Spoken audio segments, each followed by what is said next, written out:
guys, we're back. This is going to be the reassembly of the Glock 23 that we just broke down. We're going to start and just do kind of the reverse order that we did it. So the first thing we're going to do is put the trigger housing system back in there. So if you look, there's a spot in the back right here where the housing system is going to fit, and you just want to line up the trigger where it goes, and it's going to snap down in there really easy. You'll hear a click, and once you heard that click, you know that you've pressed it down far enough. Okay, and there's nothing really more to do for that. You can go ahead and add the pin back if you want. Like I said, I always like to arrange everything in the order and the in similar spots of where everything is going to go back into the pistol when it's being reconstructed, so you can quickly just grab things and remember where they go. So I'm going to go ahead and put that pin back in there.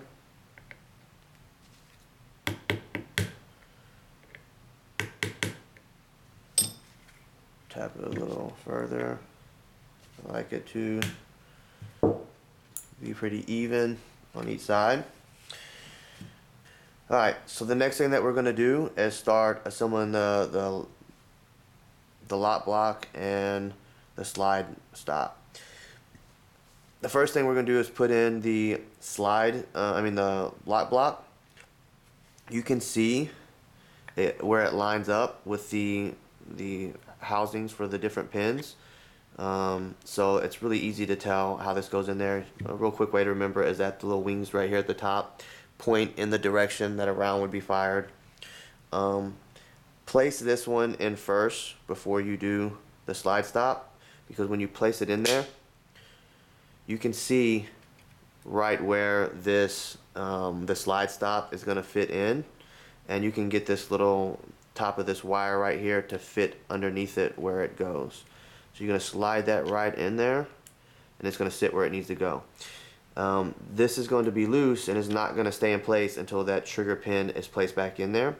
And you'll want to move this back and forth until you can see it line up in there perfectly, because if it's too far back, there will be an obstruction for the firing pin from the trigger pin going in there. Alright, like I said, keep these in the order that they go. If you do happen to forget, they are different sizes and so are the holes, so it's fairly easy to figure out. But like I said, for the ability to be able to quickly grab it and remember and to make sure you don't do any screw ups, I just place it in the order that it's going to go, so one above the other. So next thing we're going to do is put the trigger pin in. You're going to place it in there, set it on top of your tape, and carefully and slowly hammer it in. Catch in two places. Then you just want to make sure that it's even on both sides. One thing to watch out for when you're doing this is always make sure that that wire stays firmly against the left side of the receiver walls. Take this pin, the locking block pin, and you're going to place it in there. Slowly hammer it in place.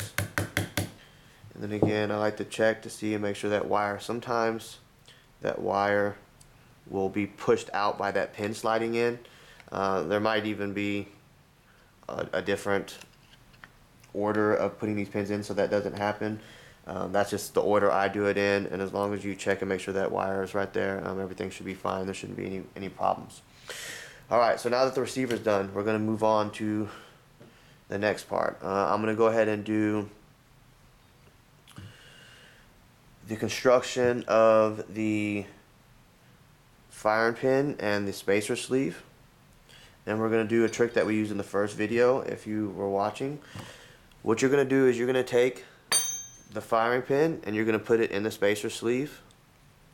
You're going to put it in the only direction that would make sense, so that that little notch right there slides down the channel and will stop it. Okay. The next thing you're going to do is put the spring over the top of it, and we're going to put the slide on its end, and we're going to use this little channel right here to help us, because these couplings, these little cups right here, are not connected by anything other than the tension of the spring. And so it takes more than one hand unless you use this little trick right here. Okay, so what you're going to do is turn the firing pin upside down. So instead of going this way, we're going to place it this way, and then we're going to turn it to the side so that lever blocks it, so that when you decompress the spring, see how it gives you room to place the cups on there? If you turn it this way and you try that, you won't really get a lot of space, okay, because it will go down the channel. So turn it to the side, and then you're going to be good to go. Have these cups in the really quickly and accessible and easy to grab, because this can be kind of frustrating, especially if you've been doing some lubrication and your hands are greasy. They can slip and stuff like that. But all you're going to do is decompress the spring, slide the cup on, and then use your back finger there to hold it in place as you grab the other one, and slide it into position 2, and then let the spring start compressing against it, and it will hold it in place. Just make sure that they're pushed together, and now you've constructed your firing pin system and housing system back together, and it's good to go. Okay. The next thing that we're going to do is we're going to go ahead and place the extractor decompressor plunger in. You're going to do the metal down first, and then you can put the firing pin system in here. Take the safety pin and put it spring down. So you're going to take the spring and you're going to place it in this hole right there, and then you're going to take the extractor. This is the side that catches the back of the cartridge, and this little circle here is going to fit in right there, and you can see where that hole goes, so you'll know which way this is supposed to go. And all you have to do is press the safety pin up, and as you notice, when you press the safety pin up, there's a little notch in there in the safety pin where it's going to catch. So basically what's happening inside of there is when you lift it up, it gives it a place for this to slide, and then it locks together. Okay, so you're gonna press that up and then fit the extractor inside there, and then it will lock in place. Okay, next thing we're going to do is put the back plate on. So make sure that you push both of these down. Take the back slide plate, and you're going to put it right in the groove ready to go, and get your thumb there. Alright, take your Glock tool, and what you're going to do is decompress the back of the spacer sleeve first and push the back plate above it so that it locks in place and frees up your hand to move to the next thing. So now that's going to stay there. The next thing you need to do is press the extractor decompressor, or the extractor depressor plunger down so that the back slide plate can slide all the way into place.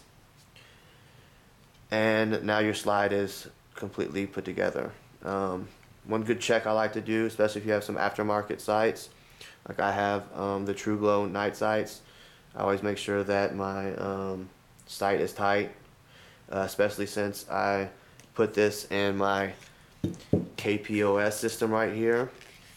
Your Glock will fit inside of there and allow you to fire from the shoulder, but inside of there, if you're not careful, things are getting banged around, and sometimes some things can come loose. It's not very often, but it does happen, and so I like to check and make sure that that front side is tight.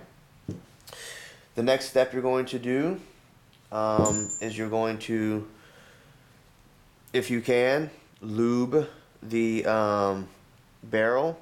I've already done that, but since I've had it set down, I am going to take one of these rim oil wipes and just wipe it down a little bit, wipe down the inside of the slide. What you're going to do is place it this direction into your slide, and it's going to sit there on top, and then you're going to take your guide rod, place it in here first, and then all you need to do is decompress it. And there's two little notches there, so you want to make sure that it doesn't land on that first notch. You want to go all the way down to the second notch, and you can tell it'll be secure in there once you've done that. Okay. The last step, take the slide, place it on the receiver, line it up, run it all the way back until it cocks. Run it a few times, dry fire it, make sure that it is working, that you didn't do anything wrong. And you have now reassembled your Glock. The last thing that I would do is, because usually your hand gets a little greasy and so does the Glock, I would make sure that there isn't any excessive lube running out anywhere. One of the biggest mistakes people make is over lubing their Glock, and you'll start seeing stuff pouring out the different spots. If you notice that, don't just wipe it away. Get in there and clean it up and make sure that you only leave light applications all over the place.